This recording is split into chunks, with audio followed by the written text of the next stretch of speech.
Da guerrilha à diplomacia angolana, Jardo Moecália, representante da UNITA em Washington durante mais de 10 anos, entende que, apesar dos esforços e dos sacrifícios de milhões, a democracia em Angola continua por cumprir totalmente.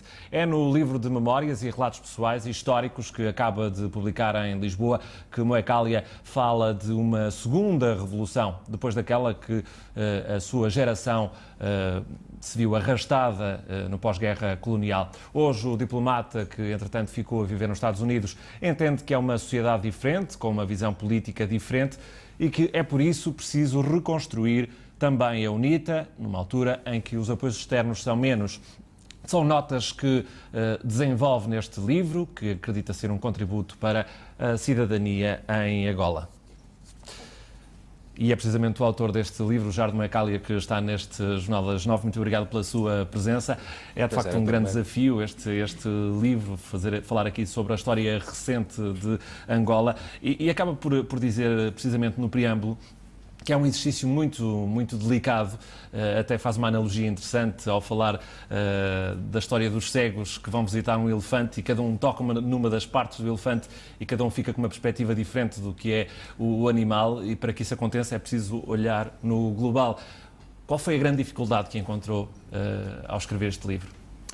Primeiro porque eu fui um ator direto, e segundo porque há ainda, enfim, no seio dos vários atores, alguma paixão sobre esta questão e nem sempre é fácil, enfim, distanciar-se e falar desta experiência como um observador ou como um analista. Foi este o esforço que eu quis fazer para deixar um testemunho que servisse de facto de referência para as gerações vindouras.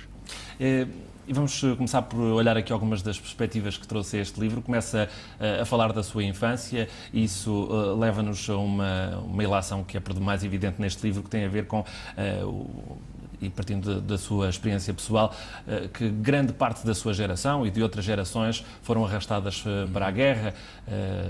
Crianças e adolescentes ficaram absolutamente condicionados a ter que trocar uma bola por uma arma. Que experiências e que imagens é que ainda hoje o marcam? Bom, portanto, o que eu quis dizer com isto é que logo a seguir à independência do país, ou mesmo o processo que nos levou à independência, no princípio estávamos todos à espera do que seria um país livre, um país independente, plural, o que não aconteceu. E naquela altura, jovens, adolescentes, acabamos por ter que entrar naquela fase que se seguiu de conflito.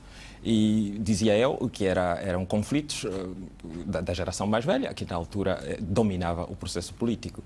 No entanto, nós fomos gradualmente inseridos naquele processo, as pessoas foram escolhendo partidos, e aliás também digo que os partidos no fundo dependeram um bocado de onde é que se estava, a influência dos pais, mas pronto, foi uma juventude que acabou por ser arrastada para aquele processo. Estamos a falar de crianças com 14, 15 anos? Estamos a falar sim, eu na altura em que me juntei tinha 16 anos e o meu irmão mais novo tinha 14 anos, e este é simplesmente um exemplo de vários que existiram naquela altura. Mas a verdade é que, nesta altura, durante este processo, estar na política era estar na moda. Claro, estava na moda, falava-se de política em todo lado, no liceu, o ano de 75, 76 praticamente, enfim, a política era a coisa que estava na moda. E, portanto, fomos todos entrando por isso, sem ter a noção da dimensão daquele processo político em que nos estávamos a envolver. E na verdade, foi precisamente nessa altura que se começaram a bipolarizar os dois partidos, a UNITA e o MPLA, sobretudo, mas foi também a partir daí que o país se começou a dividir. É verdade que faltou, como digo no livro, faltou a visão política da parte dos atores políticos principais de construir uma nação que seria para todos e em benefício de todos. Priorizaram-se os partidos políticos em vez da nação, e nisto foram sendo protagonizadas políticas que se tornaram irreconciliáveis e arrastou-se assim um país para a tragédia que todos nós conhecemos. Aquilo que nós nos apercebemos agora à distância é que todos os momentos importantes da história de Angola, pelo menos nessa fase, foram desencadeados um bocadinho e condicionados pela Guerra Fria. vocês na altura tinham consciência que serviam uma espécie de marionetes das duas grandes potências?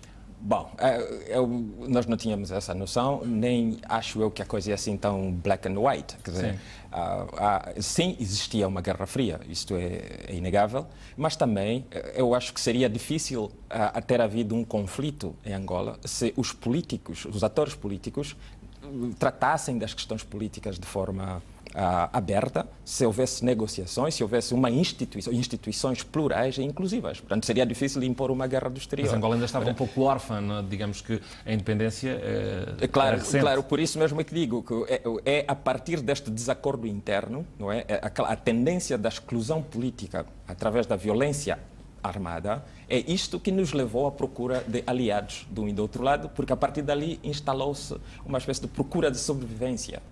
Mas os líderes tinham consciência, ou vocês, que estavam mais envolvidos na questão política, tinham consciência que também tinham que ceder a partir do momento que pediam esse apoio a um dos lados, digamos assim? Claro, quando chegou a altura em que os lados precisaram dos apoios externos, estabeleceram-se as alianças.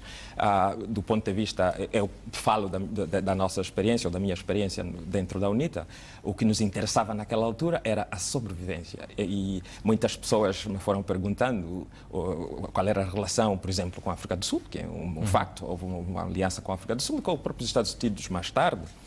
Portanto, para a África do Sul interessava a luta contra o comunismo. Para nós interessava a luta primeiro pela sobrevivência e depois para transformar o sistema político angolano num sistema plural. E para os Estados Unidos também tinham os seus interesses. Era a sua luta contra a União Soviética. Portanto, nós tivemos que jogar neste enredo de interesses para podermos, enfim, transformar ou capacitar-nos de forma a levar a cabo os objetivos locais, portanto, no quadro do que eu chamo agora a Segunda Revolução.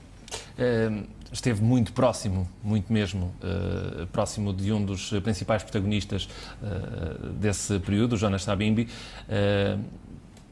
Não quero presumir isso, peço desculpa se assim não for, mas dá-me a ideia, depois de ler, que era uma espécie de guru espiritual, de guia político, digamos assim, que seguia com bastante interesse na altura.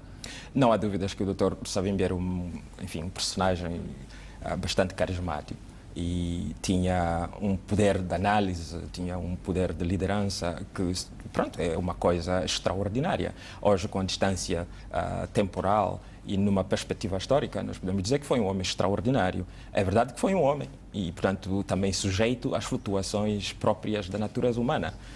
Um homem extraordinário, que também cometeu erros, mas acho eu que temos hoje de entender que a história dos homens é o somatório dos seus atos e os atos do Dr. Savimbi não podem ser limitados aos seus erros. É precisamente isso que teme no final do seu livro, diz que teme que para a história fique um Jonas Savimbi apenas associado aos defeitos.